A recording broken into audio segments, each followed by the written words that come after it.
physics professor Michio Kaku, who is a consultant for the series. Professor, welcome. The biggest question before we get any invasion is, do aliens even exist, and how would we know?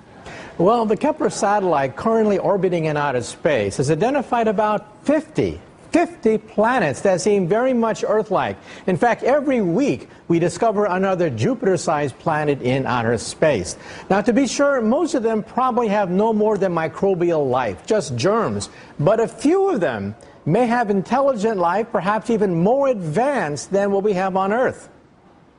Now, so how does this actually work? When Discovery decided they were going to do a show on alien invasions, your phone rings because you're on the sort of speed dial for theoretical physicists who can help them do the war game for how this might play out? Well, believe it or not, we physicists have actually studied the question of what happens if we do encounter a hostile advanced civilization in space. And Hollywood gets it all wrong. Hollywood assumes that the aliens are maybe 100 years more advanced than us, and if only we had a secret weapon, we can defeat the aliens. Wrong. Either the aliens don't bother with us because we're simply too primitive, or if they do invade, it'll be more like Bambi versus Godzilla. And why do you say that? What techniques will they have that we can't even imagine? Think of the fact that they could be 1,000, 1,000,000 years more advanced than us. Realize that the universe is 13.7 billion years old, and so it's conceivable that they can have weapons that we can't even conceive of. Now, in my own point of view, look at how the barbarians eventually defeated the Romans. The barbarians didn't have a secret of weapons by which they defeated Caesar and the Romans. No. They learned technology from the Romans. They imported technology. They learned the technology of the Romans and then used it against the Roman Empire. That's how they won.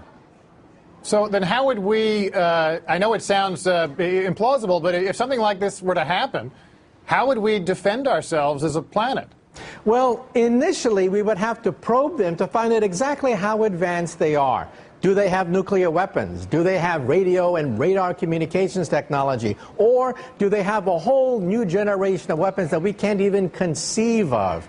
Now remember that for the most part, alien civilizations in outer space are not going to come to plunder us because there are plenty of uninhabited planets out there with resources. So for the most part, they're going to leave us alone. However, if, on the other hand, one day they do attack, we have to be prepared for the fact that they're going to overwhelm us in the opening shots of a war. Well, so what do we do? Well, first we have to study the question. We have to send up more Kepler satellites. We have to eavesdrop on conversations in outer space between alien civilizations. This is something that we haven't even done yet.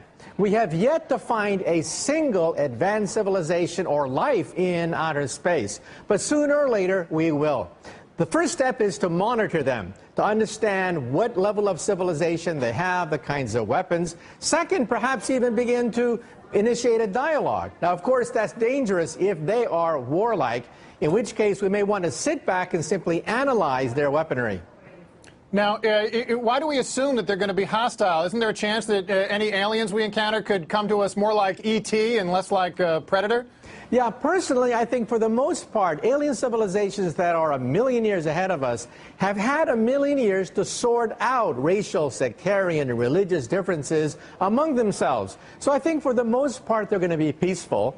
And for the most part, they're going to find resources on uninhabited planets. Why bother with the Earth with restive natives when you have all these other planets loaded with natural resources and nobody lives on them? However, we do have to plan for the day that maybe a few of them could be hostile.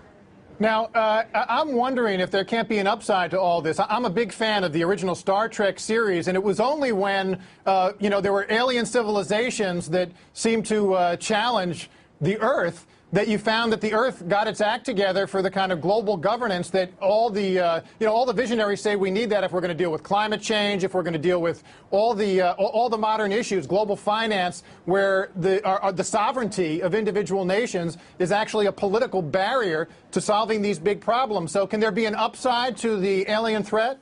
Believe it or not, when President Ronald Reagan met Mikhail Gorbachev, We now know during the transcripts of the meeting that he said that if we were ever attacked by the Martians, you and me, the Soviets and the capitalist U.S., would be allies in the fight against the Martians.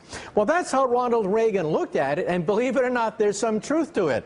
If we are faced with a common enemy in outer space, it would indeed help to unite the Earth, just the way Ronald Reagan said. All right, Michio Kaku, theoretical physicist and an advisor to the new Discovery series Curiosity. We'll be looking forward to seeing how Discovery treats that, and thanks for taking the time today. Right, every Sunday at 8 o'clock. Every Sunday at 8 o'clock. A theoretical physicist who knows how to get in his promo. I like that.